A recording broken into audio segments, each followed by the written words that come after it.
La bună dimineața! Bună dimineața! Ce faci? Unde ești? Ce-i Eu sunt la turbărie. cascarabeta asta? Unde? La turbărie. Ești la turbărie? Da. Ori la turberărie? Cred că la turbărie. Bună dimineața! Ești după mine și tu să te vezi. Ia uitați unde suntem. La rezervația Aici, naturală, Tinovul Mare. Așa. Trebuie să facem un traseu. Traseul o să dureze aproximativ o oră dus-întors. Grad de dificultate zice că ar fi redus. Da, nu Se cred poate că vizita pe tot parcursul anului. Aici avem o mică hartă, ne arată de unde pornim, adică aici suntem noi. Și pe măsură ce înaintăm o să vedem copaci căzuți, nu știu ce, arbore scos din rădăcini care seamănă cu un elefant, pădure de molit, pădure de pin, afin, merișor și mai știu eu ce. Vă mai arătăm pe traseu. Novul Mare din Poiana Stampei, că se află undeva pe Acilișa.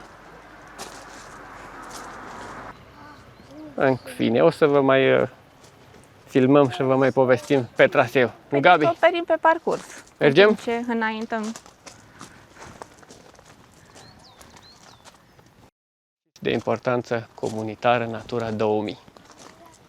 Haide să-i dăm la deal sau nu-i la deal, că aici Da. cred că e mai mult pe plat. Ia, atenție, zonă frecventată de urși. Oleu. Aici e și o cale ferată, am mers paralel cu o cale ferată dezafectată. De mult Dar timp. săraca nu știu de unde pleacă și unde duce. Ce e lată?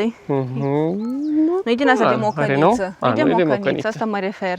De tren normal. A crescut copaci, pădure pe ea. Dar cred că fiind mai mulți oameni, nu cred că întâlnim urși, nu? Ar trebui să fie urși Că pe aici. toată lumea asta face totuși gălăgie.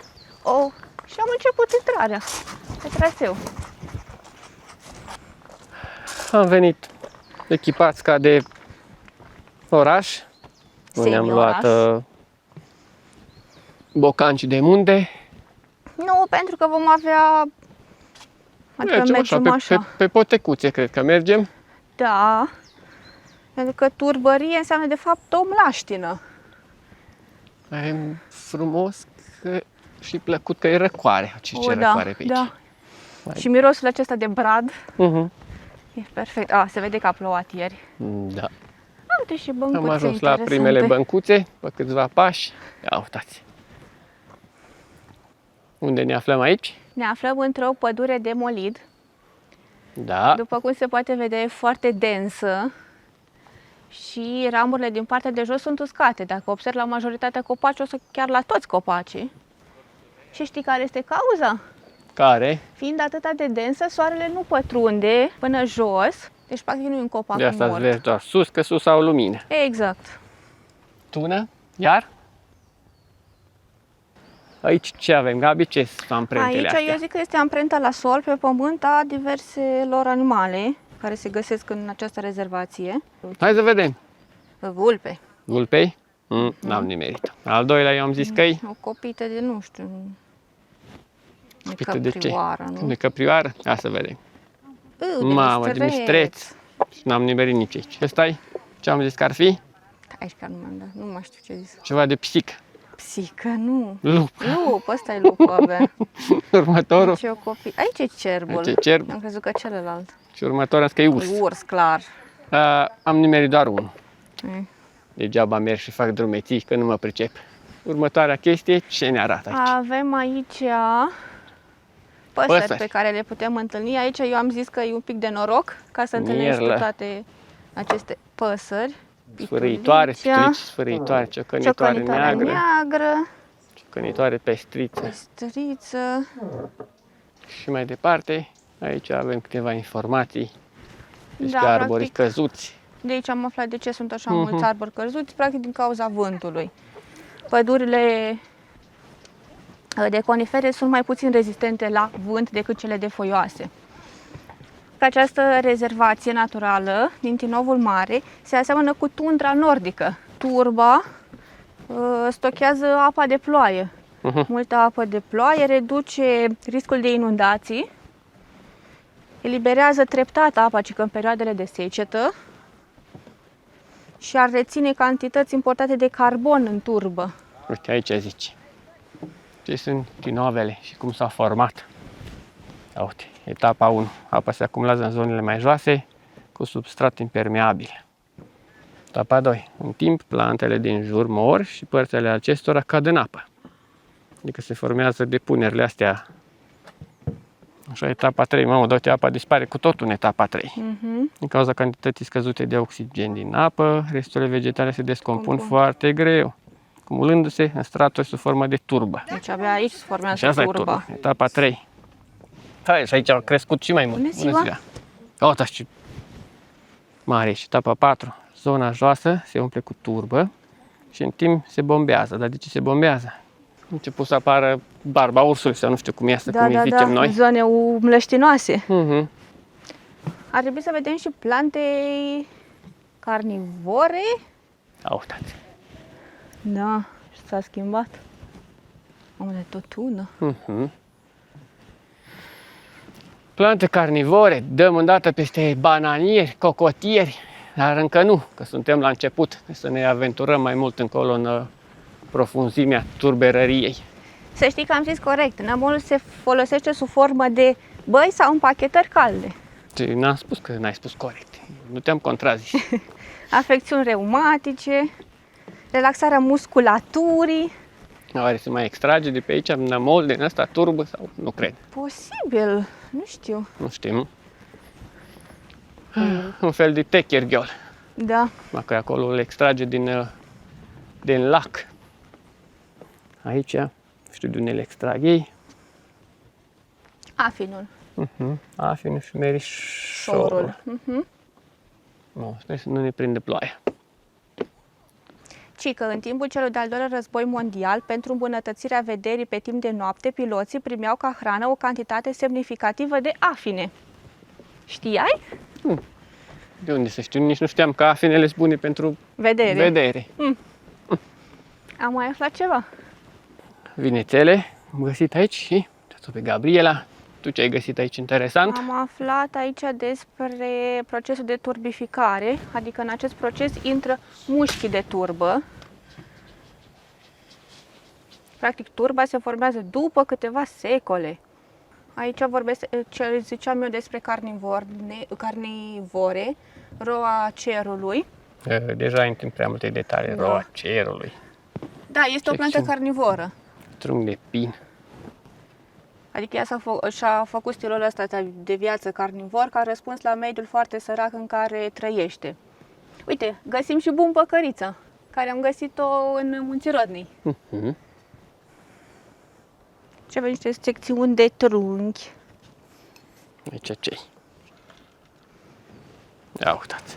Ce ne indică cercurile din trunchiul unui arbore. Eu știam că anii, zic bine? Da, se prezice vârsta, schimbările climatice și de mediu. Eu știam de vârstă.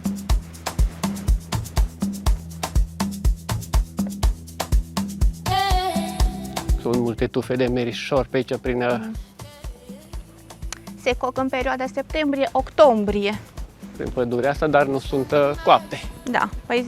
Sunt verzi. Dar sunt destul de multe tufe.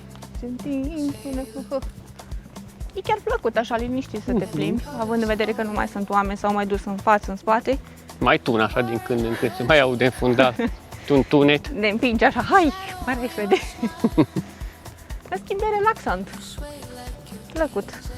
Plăcut. Potecuța asta făcută din lemn. Da, destul de solidă, nu se mișcă, nu nimic. Marcajul văd că e cu dungă roșie, dar n-ai cum să te abați de la traseu atâta timp cât ții ipoteca asta de lemn. Ai unde să te rătăcești. Și e întreținută zona, mi se pare mie, adică ne are grijă de Tinov. Nu se plătește taxă. O mită. Are și soarele. Vezi cum arată o pădure lăsată așa să crească după legile ei, da. Practic. După cum vrea ea. Practic nu intervine omul. Nu o taie nimeni, nu exploatează. Asta e frumos. Pinii din Tinov aici. Așa suntem într-o pădure de pini. Adică se schimbă foarte mult fauna și flora. În schimb, ne-am văzut plântuțele carnivore. Nu știu unde sunt plantele carnivore. Eu. Cine știe care or fi alea. Păsărele se aud, dar nu le văd aici aproape de mine. Adică trebuie să vii cu binoclu, să faci liniște și poate atunci vezi ceva. Posibil. Cum făcea regele Charles când mergea în Transilvania, acolo unde merge el, că îmi scapă acum, la Viscri? Viscri. Așa. Am mai ajuns într-o zonă din asta cu quizuri. Ca să vedem, mamă, ce ai făcut? S-a rupt. Era rupt. Te-am prins. Mie mi se par greu de înghițit. Greu? Da. Asta trebuie să fii stejar. Mesteacă, nu mamă ce am nimerit. Am zis că este greu. O să vedem. Următorul ăsta e nuc. Ulm. N-ai fi ghicit. Ciuni, n-am avut acasă ulm. Ăsta este stejar. Paltin. Următorul chiar este stejar. Nu? Am zis Coruș? Scoruș. Ai mai Și auzit? ce e la scoruș? Nu știu. Ai rupt aici lemnul la scoruș. Așa era. Așa era, glume. Și aici? Ăsta este stejar. Fag. Eu ți-am zis că e greu. Hai să vedem mai departe. Că și eu Păi, nu gândesc suntem că- buni nici la animale, nici la plante, văd că... Animalele din Tinov. Ce avem Asta aici? trebuie să fie cea carnivoră. Și unde spanac se Ei, na, găsește? nu știm. Aici sunt cât șoini, cuci, moli, merișoare, nu știu mai ce păstăi pe aici. Aici sunt niște povești cu semințele pinilor, cu Practic, animalele se hrănesc cu semințe, fructele de cu merișor, fructe. cu lupii coboară din munți și Da. tranzitează Tinovul. Mamă, iau, coboară lupul și tranzitează Tinovul. Ia uite. Astea sunt...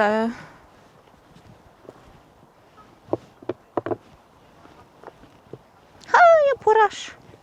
Șorecarul comun, tritonul carpatic, specii protejate în România. Ia uitați aici ce am găsit, niște copaci căzuți, scoși de rădăcină.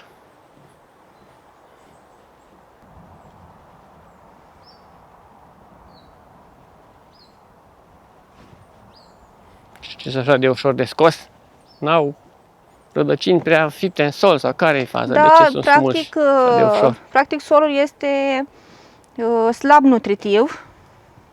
Și ce legătură are asta cu rădăcinile copacilor? Practic nu se pot dezvolta așa de bine. Uite cum zice aici, unii arbori cu vârsta de 100 de ani pot avea doar 20-30 de centimetri în diametru. Ia Deci, practic, da, ei așa nu au acele smulși. substanțe nutritive ca să crească cât mai puternice și mari. Am înțeles. Am ajuns în capăt? Cred că da. Se aude și o Șoseaua. șosea, așa. Aici avem iarăși animale, Mistreț, cerb. cerbul, Ia să mai vedem, ce mai găsim?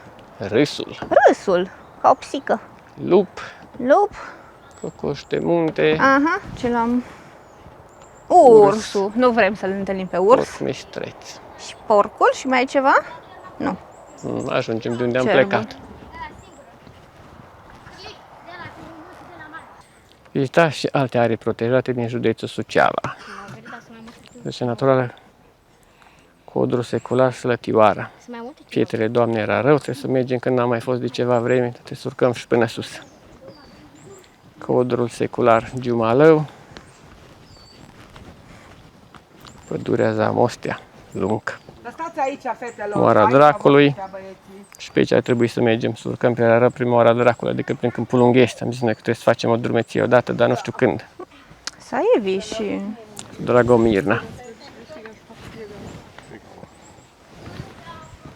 Am ajuns la finalul traseului, dar se pare că mai este ceva pe aici.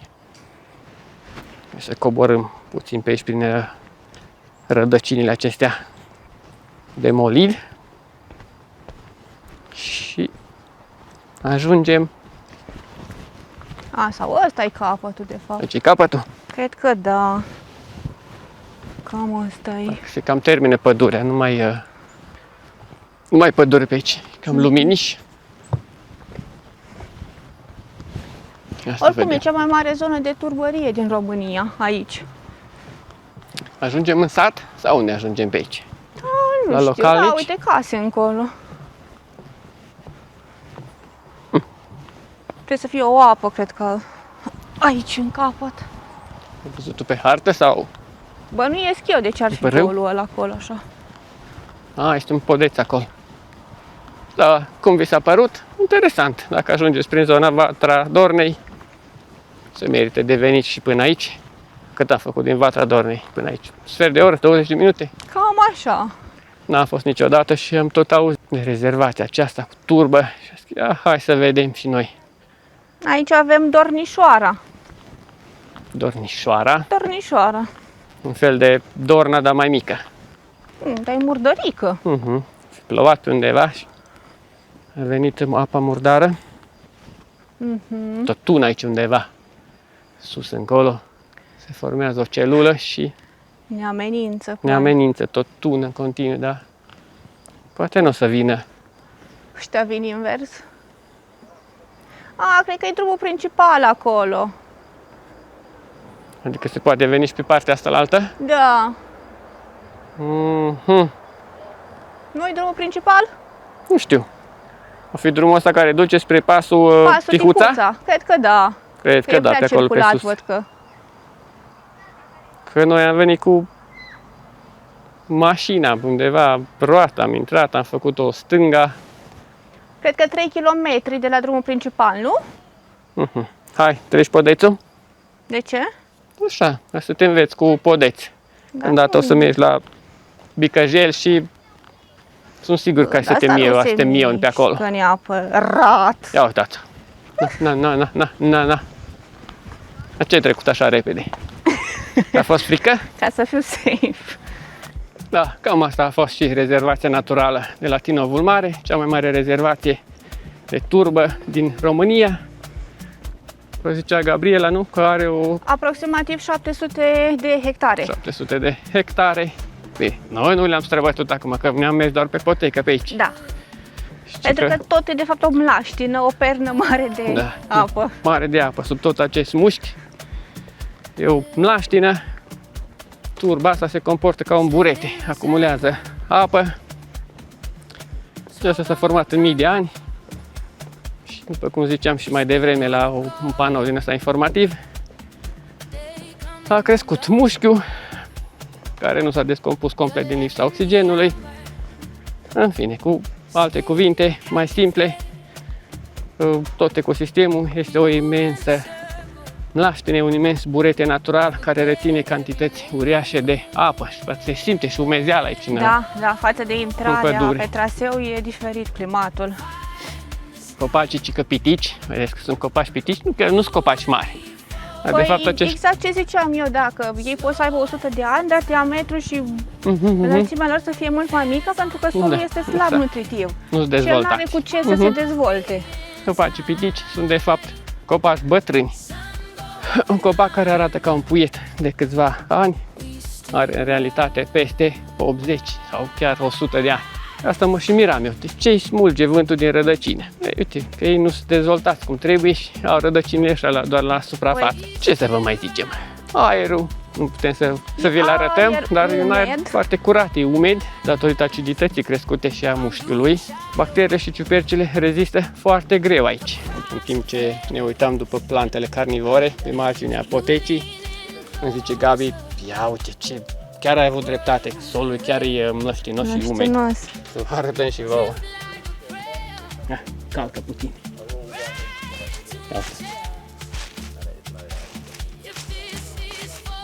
Fac să mai tai să spun niște apă.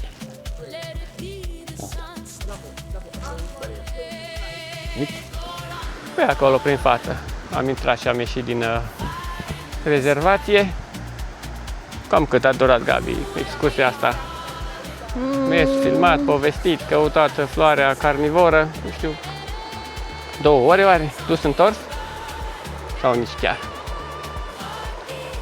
Și acum am văzut aici o apă și un Cam pod. o oră și jumătate. O oră și jumătate de dus întors? Da.